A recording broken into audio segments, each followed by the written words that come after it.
I can't explain why I felt so disgusted watching dozens of people descend on an overturned truck and loot it of all the goods it carried, even while the driver and the sideman were trapped inside the cab.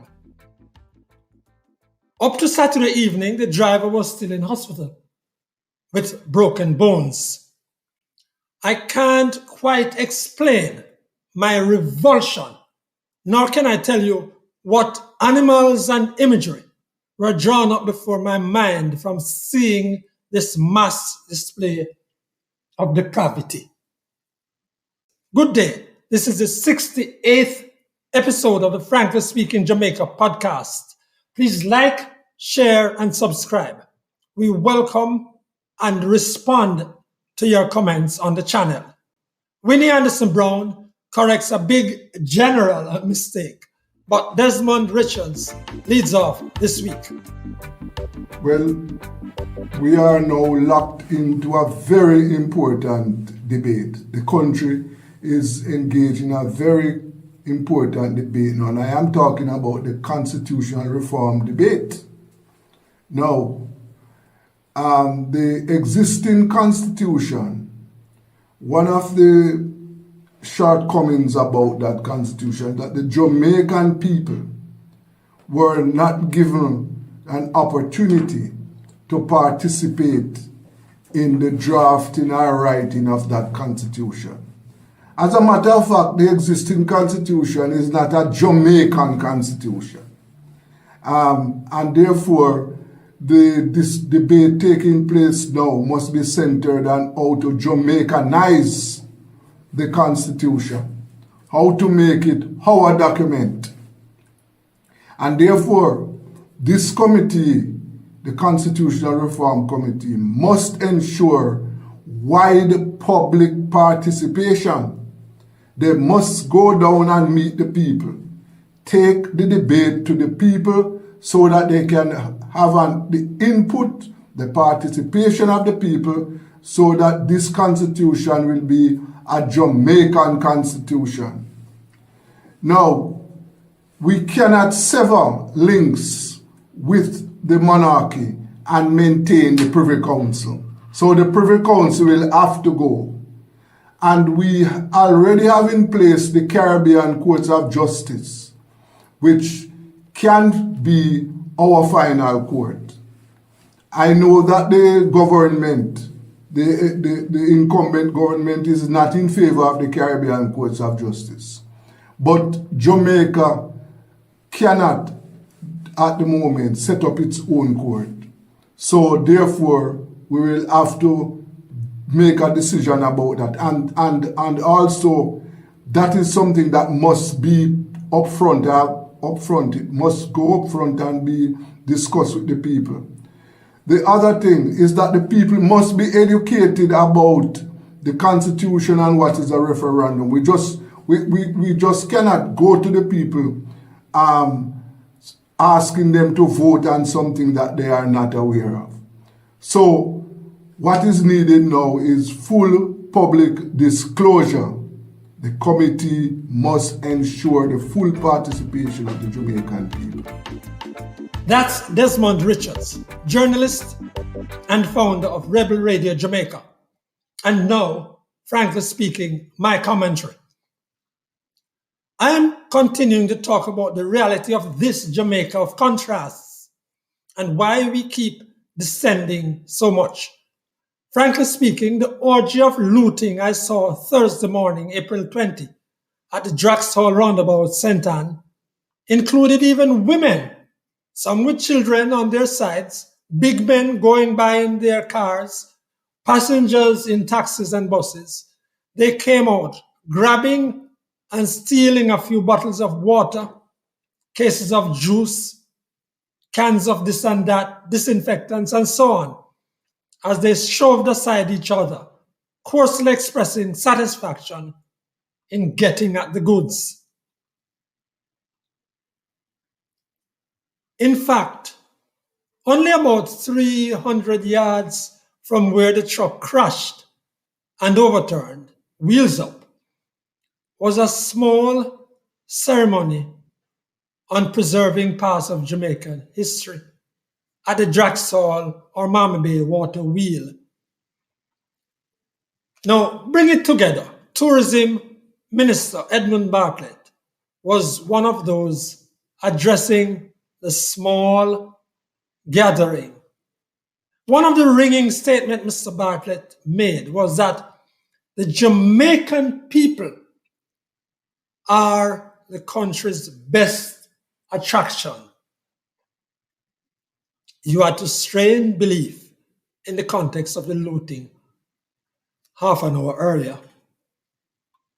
More fundamentally, earlier in the week, Mr. Bartlett was singing the praises of the tourism industry.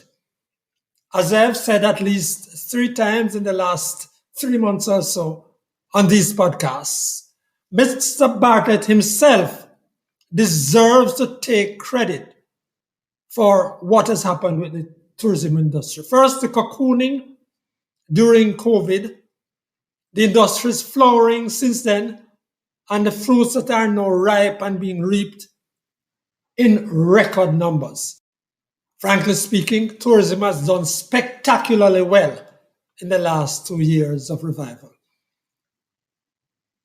But not so much the people and their communities from it over the years. The communities or settlements in the tourism areas are too starkly in contrast to the resorts and attractions where the people work. Some tourism workers leave homes and circumstances that are fourth world or clinging with fingernails to escape the encircling ghetto. And where the hotels don't provide transport, many workers travel in the middle passage like transport systems to work and smile.